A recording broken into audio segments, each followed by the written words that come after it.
Jerusalem is still the capital of Israel and must remain an undivided city, accessible to all. As soon as I take office, I will begin the process of moving the United States ambassador to the city of Israel, as chosen as its capital.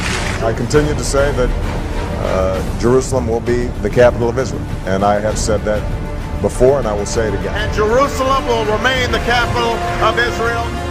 While previous presidents have made this a major campaign promise, they failed to deliver. Today, I am delivering. It is time to officially recognize Jerusalem as the capital of Israel.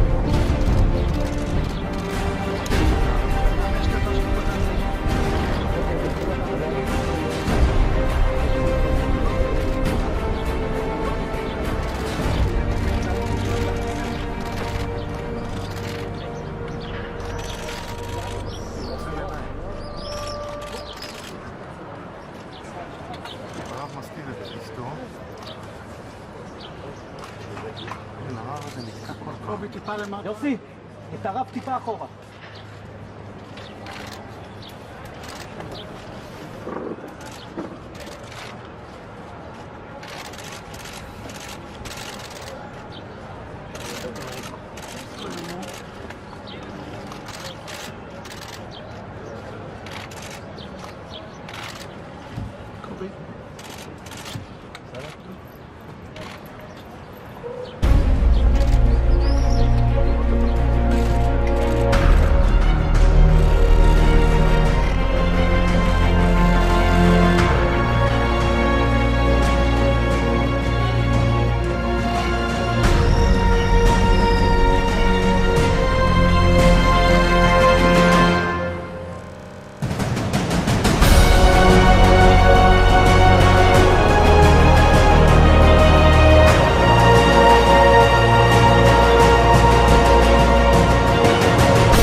Et nous allons parler justement de cette réalité-là biblique, qu'un jour, un troisième temple sera construit dans cette région-là.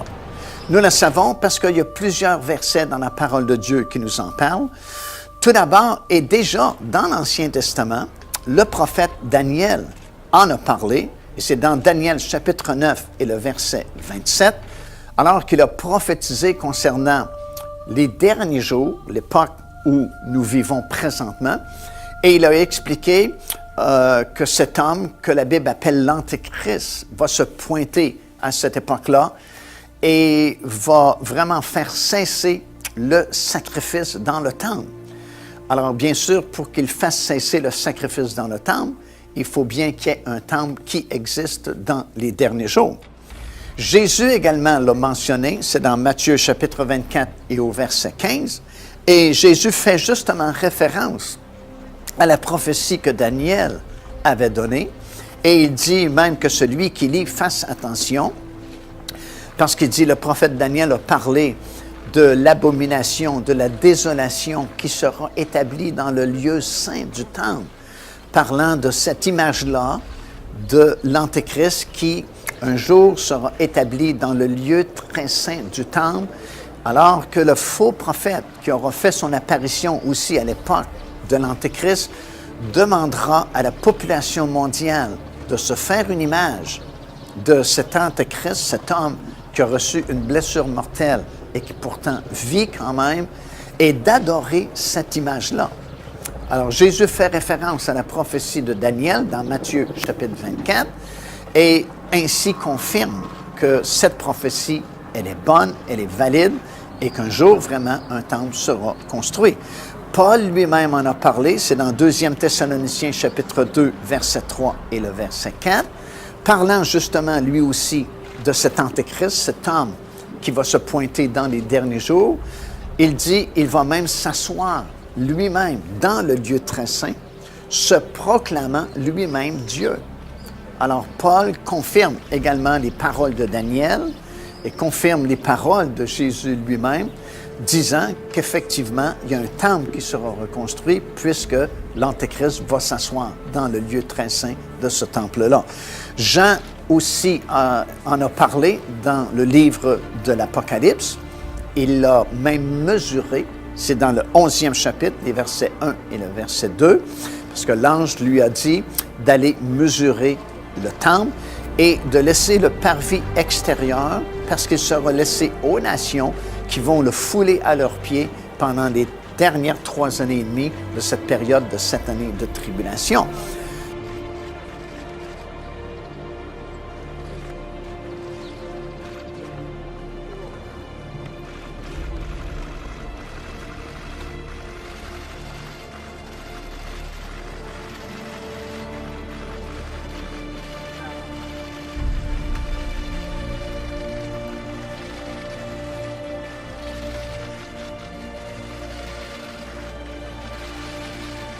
Et évidemment, nous savons que le livre de l'Apocalypse a été écrit vers l'an 95 ou 96 de notre ère. Et nous savons que le dernier temple a été détruit en l'an 70. Alors, lorsque l'ange dit à Jean d'aller mesurer le temple à Jérusalem, ça faisait déjà 26 ans qu'il n'y en avait plus de temple. Alors, évidemment, on ne parlait pas du 2e temple, mais on parlait de ce 3e temple qui va être construit très bientôt. Alors, déplaçons-nous au sud, justement, de l'esplanade du temple et écoutons l'enseignement de la parole de Dieu.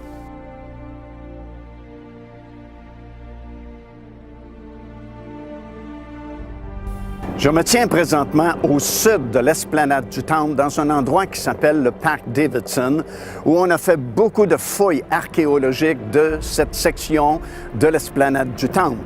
Et je me tiens sur les marches où, autrefois, les gens pouvaient avoir accès au temple en montant bien sûr ces marches et en pouvant traverser de l'autre côté par ces 3 portes que vous voyez ici, qui étaient connues traditionnellement à l'époque comme la vérité, le chemin et la vie.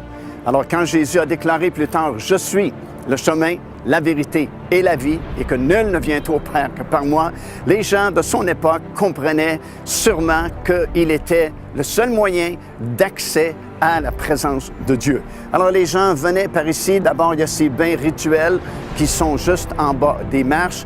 On devait passer par ces bains rituels avant de se présenter sur l'esplanade du temple et voir le temple. Ils montaient par ces marches et pouvaient traverser de l'autre côté par ces 3 portes qui donnaient accès, comme je mentionnais, à l'esplanade du temple. De mon côté droit se trouve la montagne des Oliviers, parce que nous réalisons que le premier temple et le 2e temple avaient été construits dans cet axe-là, est-ouest, à partir du sommet de la montagne des Oliviers, qui est à l'est, bien sûr, jusqu'à l'extrémité de l'esplanade du temple. Et on parle d'un futur temple, un 3e temple qui sera construit bientôt. Et il y a beaucoup d'organisations, d'organismes ici en Israël qui ont déjà œuvré depuis plusieurs années pour fabriquer tous les vases, les ustensiles et tous les items qui appartiennent au temple et au service du temple. Celui qui est probablement le plus connu, c'est l'Institut du Temple de Jérusalem, qui est situé tout près d'ici de toute façon. Et ça a été fondé en 1988 par Israël Ariel. Et j'ai eu l'occasion de voir cette institution il y a plusieurs années. En fait, en 1988, j'ai pratiquement assisté à la naissance de l'Institut du Temple. Et déjà à l'époque, ils commençaient à fabriquer les ustensiles, les items et les vases qui servent pour le service dans un futur temple. Et aujourd'hui, au moment où nous filmons ce segment ici à Jérusalem, ils ont absolument tout fabriqué. C'était vraiment extraordinaire de voir l'évolution au cours de ces 20 quelques années, comment le Seigneur aussi a permis que certaines choses soient découvertes pour vraiment fabriquer tout ce qui devait être fait. Par exemple, dans les premières années, lorsqu'on visitait l'Institut du Temple, on vous montrait le type d'escargot par lequel on avait obtenu cette teinture bleue qui allait sur les robes des prêtres et qu'on ne pouvait trouver malgré tous les teintes de bleu que nous avons aujourd'hui. Mais dans ces années-là, plusieurs escargots se sont échoués sur la plage à la hauteur de Tel Aviv et on a réalisé que lorsque ces escargots se brisaient sur les roches de la plage, ils laissaient sortir cette teinture qui était exactement le même bleu qu'on recherchait. Alors c'est vraiment miraculeux, c'est une permission du Seigneur sans doute pour que vraiment tout soit préparé et que tout soit prêt pour notre génération, l'époque dans laquelle nous vivons, où très bientôt un traité de paix pour une durée de 7 ans sera signé entre plusieurs pays ici au Moyen-Orient et permettant qu'une certaine paix, certaine sécurité puisse s'établir. Et nous savons bien sûr qu'en réalité, ce sont les 7 années de tribulation de la fin, mais du moins tout au début, on pourra donner l'ordre de construction d'un 3e temple, juste ici, derrière ce mur-là, sur l'esplanade du temple. Et si vous remarquez les images au nord, justement, du dôme du rocher, vous avez ce grand espace vide. Direction, encore une fois, est-ouest, à partir de la montagne des Oliviers, jusqu'à l'autre extrémité de l'esplanade du Temple. Ce grand espace vide, un jour, recevra la construction d'un 3e temple juif qui sera installé, qui sera établi juste à côté du dôme du rocher pendant une certaine période de la période des tribulations. Et durant les 3 dernières années et demie de cette période-là, malheureusement, encore une fois, Jérusalem sera foulée aux pieds par les nations. Et pendant ces années-là, il y aura ces 2 monuments, un dirigé vers l'islam, l'autre dirigé vers le judaïsme. Et c'est autour de ces choses, ces pierres, que nous verrons l'accomplissement de toutes ces choses.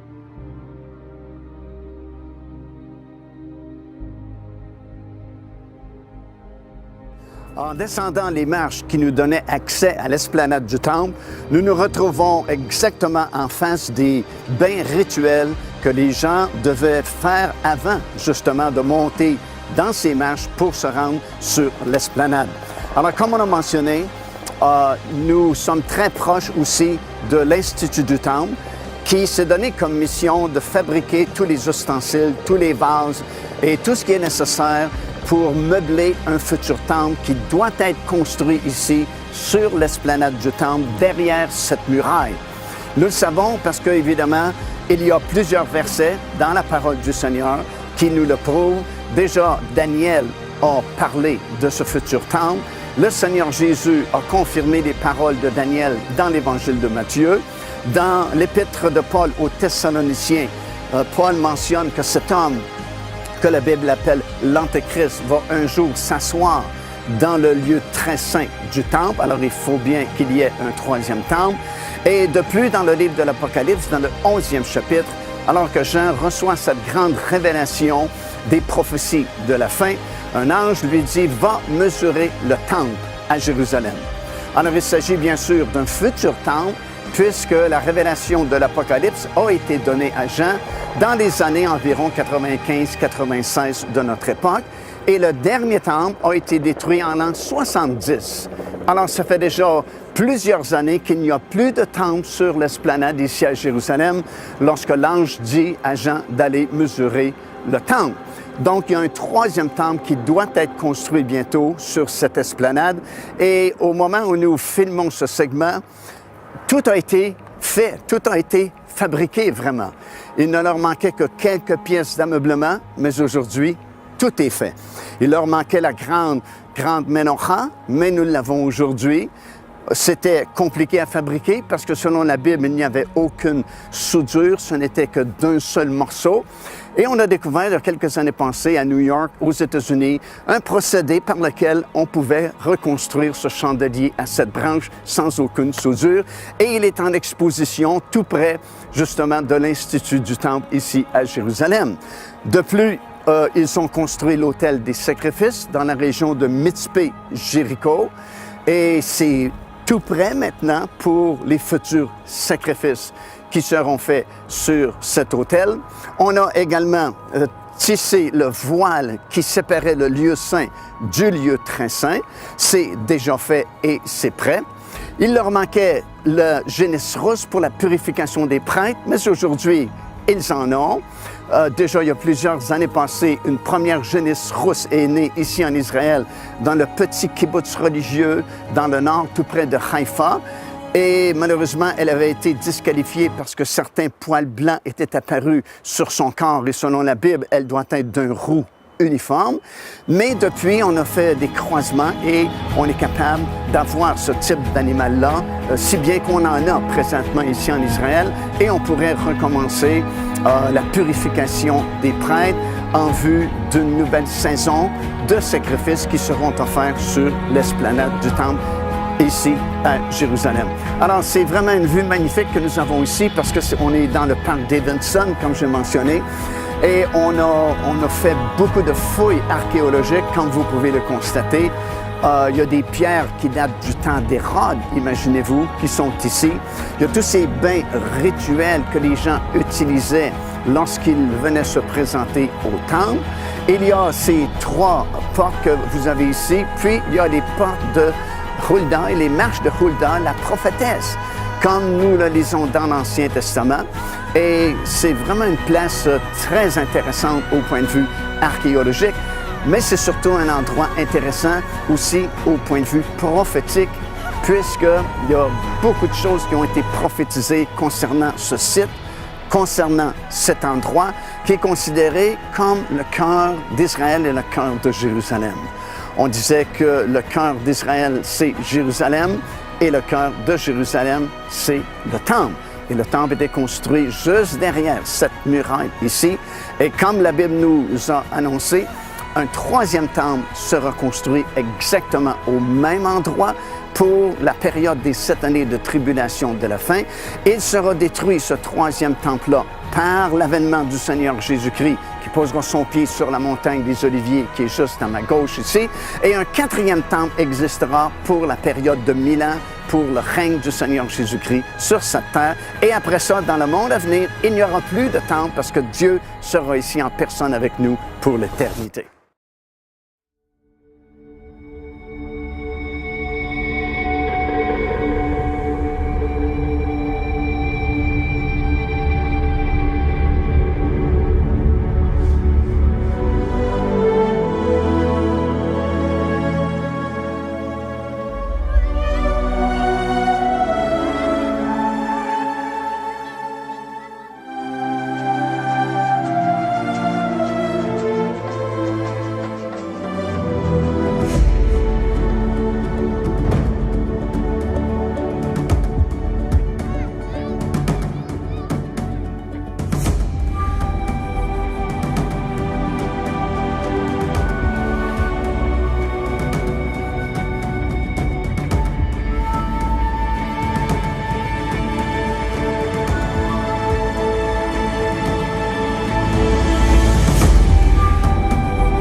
cieux arrive.